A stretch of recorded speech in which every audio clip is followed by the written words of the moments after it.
Hello friends, welcome to सुमन साधना ओम। कैसे हैं आप फ्रेंड्स? आज जो हम बात करने जा रहे हैं जिस मुद्रा के बारे में, उससे अन्य बीमारियां तो दूर होती ही हैं, लेकिन जो सबसे खास बात है इस मुद्रा की वो यह कि जानलेवा बीमारी कैंसर को भी हम क्योर कर सकते हैं।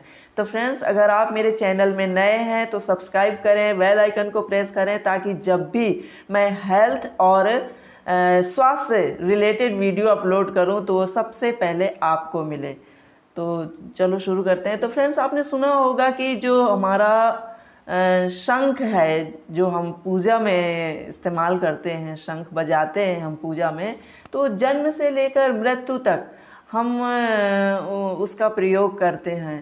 तो शंख को हमारे भारतीय परंपरा में बहुत ही पवित्र माना गया है। तो उसी के नाम से इस मुद्रा का प्रयोग होता है, यानी कि हम उसे शंख मुद्रा कहते हैं। शंख का मतलब होता है कल्याणकारी, कल्याण करने वाला। तो जब भी हमारे कोई विपदा होती है, या आपने देखा होगा कभी ज़्यादा बारिश और या तूफान कुछ आता है, तो लोग शंख बजाने लग जाते हैं। तो फ्रेंड्स, सबका अपना अपना महत्व है, लेकिन ये तो हम जानते हैं कि शंख का महत्व है। तो फ्रेंड्स, आपने शंख के अंदर से एक हल्की सी आवाज़ आती है, जो अगर आपने कभी सुना होगा, अगर नहीं सुना है तो ज़रूर सुनिएगा।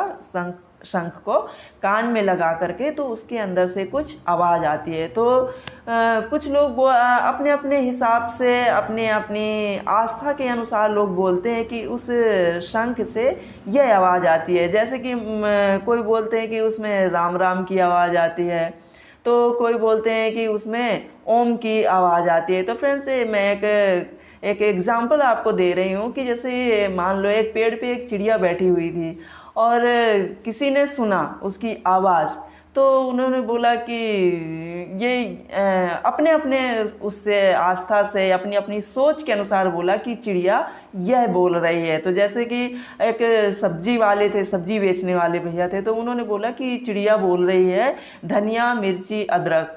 तो उन्होंने अपने सोच के हिसाब से बोला। और जो एक भक्त थे, तो वो राम के भक्त थे, तो उन्होंने बोला कि ये बोल रही है राम लखन दशरथ। तो फ्रेंड्स, अब मेरे जैसे कोई योगा टीचर थे, तो उन्होंने बोला नहीं नहीं, ये सब कुछ नहीं बोल रही है, ये बोल रही है योग अभ्यास कसरत। तो फ्रेंड्स, चिड़िया बोल रही है, ये सही है, ये तो सबने सुना कि चिड़िया बोल रही है। तो उसी प्रकार से शंख में आवाज़ आती है। तो अब शंख में क्या आवाज़ आती है ये तो हम नहीं कह सकते हैं, लेकिन कुछ ना कुछ तो उसमें खुसुर फुसुर कुछ तो उसमें आवाज़ आती है, आप उसको सुनना। तो हमारे शरीर में या हमारे लाइफ में सबसे ज़्यादा प्रभाव अगर पड़ता है तो वो होता है ध्वनि का। तो उस शंख से ध्वनि होती है, ध्वनि की उसमें आवाज़ आती है। तो शंख मुद्रा जो से क्या होता है, जब हम शंख मुद्रा करते हैं हम, तो हमारे शरीर में अनेक प्रकार के परिवर्तन होते हैं, हमारे हार्मोन्स में परिवर्तन होते हैं, जो हमारे बॉडी के अंदर जो केमिकल्स हैं, जो अलग अलग हमारे जो ग्लैंड्स हैं, उनके जो हार्मोन्स हैं, उनका जो सिक्रेशन है, तो उसमें परिवर्तन होता है इस शंख मुद्रा को करने से। तो जब हम शंख मुद्रा बनाते हैं फ्रेंड्स, तो आप देखिए, जैसे ये मेरा ये हाथ है, राइट हैंड है, सीधा सीधा इस हाथ को इस तरह से सीधा करेंगे, और इसको अंगूठे को इसके सेंटर में रख देंगे, बीच में, राइट हैंड के सेंटर में रख देंगे इसको, और इसको फिर इस तरह से हम इसको लॉक कर देंगे, और ये अंगूठा हमारा सीधा रहेगा। हमने ये लेफ्ट हैंड के जो अंगूठा है, थंब है, उसको हमने ये अदर फिंगर से, राइट हैंड के अदर फिंगर से हमने लॉक कर दिया, और फिर जो लेफ्ट हैंड की फिंगर से उसको हमने सीधे इस तरह से हम ऊपर लेते हुए आए। और ये हमारी जो फर्स्ट फिंगर, ये देख लीजिए, ये जो हमारी फर्स्ट फिंगर है, ये हम इसको राइट थंब से हम इसको इनके टिप्स को हम इस तरह से टच करेंगे। जो अदर फिंगर से उनको इसके पास ऐसे करीब लेके आ जाएंगे इस तरह से, लेकिन ये सीधी रहेंगी। इस तरह से इसको नीचे डाउन नहीं करना, इनको सीधे रखना, और ये फर्स्ट फिंगर को अंगूठे से टच करना है। तो इस तरह से ये सीधे, तो ये हमारा बनता है ये शंख मुद्रा।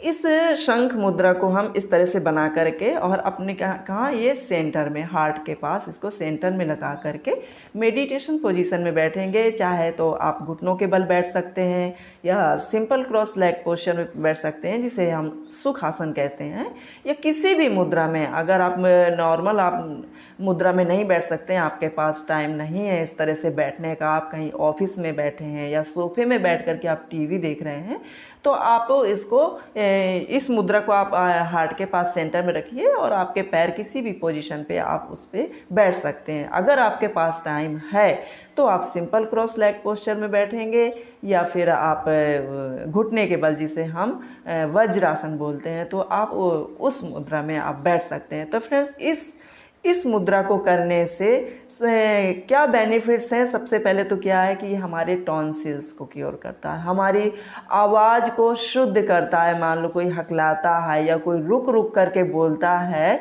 तो ये क्या करता है, हमारी आवाज़ को क्लियर करता है, हमारी आवाज़ को मीठा भी बनाता है, तो हमारी आवाज़ शुद्ध करता है। हमारे टॉन्सिल्स को क्योर करता है, हमारे थायराइड को क्योर करता है, क्योंकि जब हमारे थायराइड के हार्मोन्स अनबैलेंस हो जाते हैं तो हमारी बॉडी में क्या है, या तो हम ज़्यादा मोटे होने लग जाएंगे या पतले होने लग जाएंगे, तो हमारा बैलेंस बिगड़ने लग जाता है। और थायराइड के हार्मोन्स को संतुलन रखना इसलिए भी ज़रूरी, क्योंकि हम जानते हैं हमारे थायराइड जो है, जो हमारा थायराइड ग्लैंड है, वहाँ से कैल्शियम, फास्फोरस, इन सब का ये सब वहीं पर निर्मित होते हैं यहाँ। क्योंकि कुछ कैल्शियम तो हम बाहर से लेते हैं, फास्फोरस हम बाहर से लेते हैं, लेकिन कुछ हमारी बॉडी अपने आप बनाती है। तो ये हमारा ग्लैंड्स महत्वपूर्ण भूमिका निभाता है कैल्शियम और फास्फोरस को बनाने में। तो इस मुद्रा को करने से अगर हमारे अंदर कैल्शियम की कमी है तो वो क्योर होती है और हमारी हड्डियां मजबूत होती हैं। तो फ्रेंड्स, मैंने बताया कि टॉन्सिल्स की बीमारी दूर होती है, मतलब गले से, थायराइड से जितने भी रिलेटेड बीमारियां वो दूर होती हैं, हमारी हड्डियां मजबूत होती हैं, हमारी पाचन शक्ति भी इससे स्ट्रांग होती है, मजबूत होती है, हमारी पाचन शक्ति मजबूत होती है।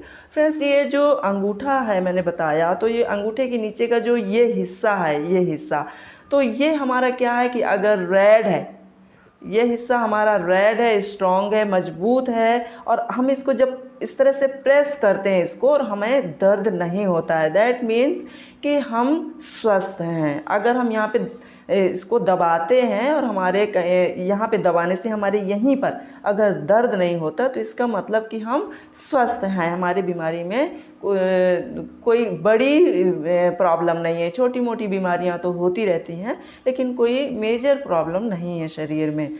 तो अगर आप यहाँ पे प्रेस करते हो और आपको दर्द महसूस होता है, तो इसका मतलब कि आपके शरीर में कहीं ना कहीं परेशानी है।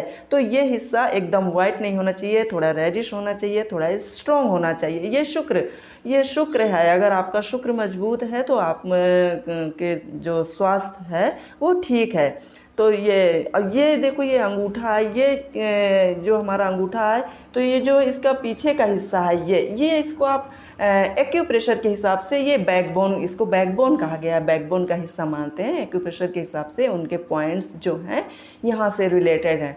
तो मान लो हमको स्पॉन्डिलाइसिस हो जाता है या रीढ़ की हड्डी में, किसी भी मनके में, किसी भी कॉर्ड में अगर हमें दर्द हो जाता है, तो हम जब इस तरह से हम इसको इस तरह से प्रेस करते हैं, इसको लॉक कर देते हैं, अंगूठे को हम इस तरह से लॉक कर देते हैं, तो ये पूरा हिस्सा क्या होता है, एकदम से लॉक होकर के इसमें प्रेस, उसके जो पॉइंट्स होते हैं वो प्रेस होते रहते हैं। तो क्या है, हमारी बॉडी में वो अपना काम करना शुरू कर देता है, हमारे जो नर्व्स होते हैं वो अपना काम करना शुरू कर देता है। तो ये हमारी रीढ़ की हड्डी है। तो इससे रीढ़ की हड्डी मजबूत होती है। और रीढ़ की हड्डी फ्रेंड्स, हम सभी जानते हैं कि हमारे बॉडी का मेन पार्ट होता है। रीढ़ की हड्डी से ही हमारी बॉडी का स्वास्थ्य टिका हुआ है। रीढ़ की हड्डी में ही हमारे ग्लैंड्स हैं, वहीं से हमारे सारे नर्व्स निकल करके आई हुई हैं। तो रीढ़ की हड्डी हमारे शरीर का मेन पार्ट होता है। तो वो जब हमारी स्वस्थ रहेगी, मजबूत रहेगी, तो हमारे दूसरे ऑर्गेन्स जो हैं वो भी स्वस्थ और मजबूत रहेंगे। तो इस तरह से ये अंगूठे को हम इस तरह इसमें लॉक करके और इस मुद्रा को हम बनाएंगे। तो फ्रेंड्स, इसे कहते हैं शंख मुद्रा। तो आप इसको, जैसा कि मैंने बताया, आप किसी भी पोजीशन पे आप इसको कर सकते हैं। तो फ्रेंड्स, इस शंख मुद्रा का प्रयोग आपको 10 मिनट से लेकर के 45 मिनट तक करना है। शुरू शुरू में हम इतना नहीं बैठ सकते हैं, तो आप 10 मिनट का करेंगे, या फिर आप बीच बीच में जैसे 10 मिनट का कर लिया, फिर ब्रेक ले लिया, फिर 10 मिनट का, तो इस तरह से आप 3 बार में इसको डिवाइड कर सकते हैं। वैसे तो इसको 45 मिनट करते हैं, लेकिन अगर हमारे पास टाइम नहीं है 45 मिनट, तो अगर आप 10 मिनट भी कर लेते हैं तो बहुत है। और इसमें सावधानी रखने वाली बात यह है कि जब आप इस मुद्रा को करते हो, तो अगर आपको ऐसा लगता है कि आप थोड़ा सा पतले होने लग गए हो या थोड़ा मोटे होने लग गए हो, तो फिर आप इस मुद्रा को करना बंद कर दें। वैसे इस मुद्रा को कम से कम 3 महीने करना चाहिए। 3 महीने में ही इसके परिणाम अच्छे दिखते हैं। वैसे तो आपको जल्दी दिखने लग जाएंगे परिणाम, लेकिन 3 महीने में इसके परिणाम आपको और अच्छे से दिखेंगे। तो आप 3 महीने तक इसको कंटिन्यू करें। अगर इस बीच अगर आप पतले होते हो, मोटे होते हो, तो आप इसको करना बंद कर दें। तो इस तरह से आप इसको मेडिटेशन मुद्रा में कर सकते हैं।